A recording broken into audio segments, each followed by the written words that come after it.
Assalamualaikum. Today we will discuss about clavicle. It is also known as the collarbone of our body. How you can identify that it is the right side or left side clavicle. First, you have to see that is the acromial end and that is the sternal end. The acromial end will lies laterally and the sternal end will lies medially. So you can see that it is the right sided clavicle. Then comes the anatomical points. The acromial end or lateral end is shortened and lies laterally. The sternal end is broad, large and lies medially.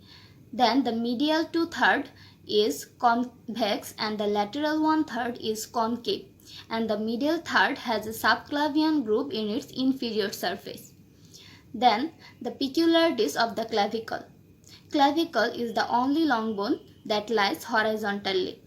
It is subcutaneous throughout its length. It has no medullary cavity. It is the first bone to start the ossification and last bone to complete the ossification. That means the ossification starts 5th to 6th week of intrauterine life and the ossification finishes 25 years.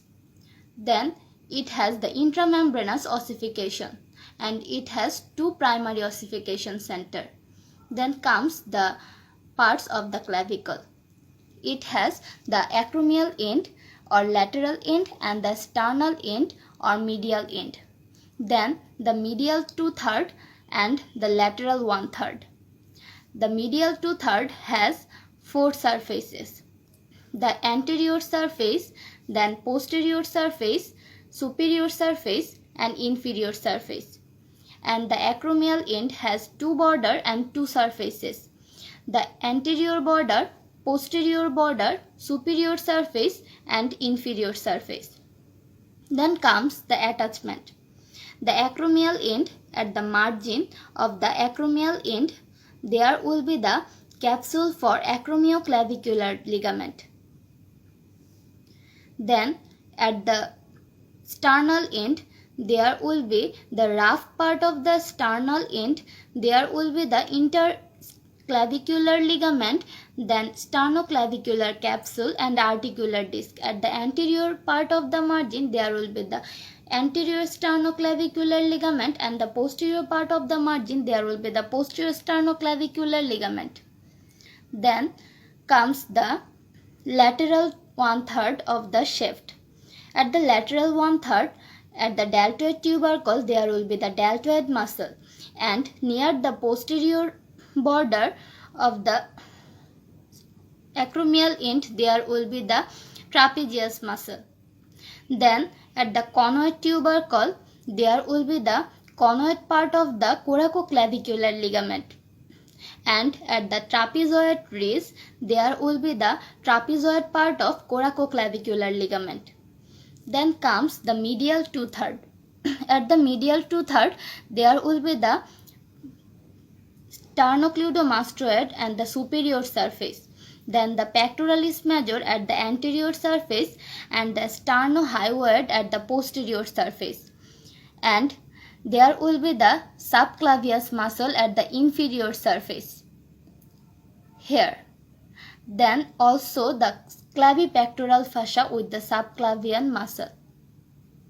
Then the difference between male and female clavicle. There are so many differences. The most common point and important point is in the male there will be the acromial end little below than female. And then comes the clinical anatomy of the clavicle. Clavicle has the weakest point between the medial 2/3 and lateral 1/3 of the clavicle because here two curvature meets. So it is the weakest point where the fracture of the clavicle occurs. And it occurs mainly in children and adult young.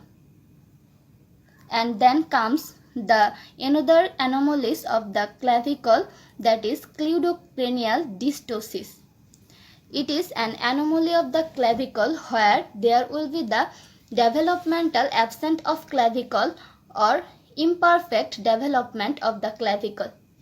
that in the clavicle there are two types of joint, the acromioclavicular joint and the sternoclavicular joint. The sternoclavicular joint is a saddle type of synovial joint and the acromioclavicular joint is plain type of synovial joint.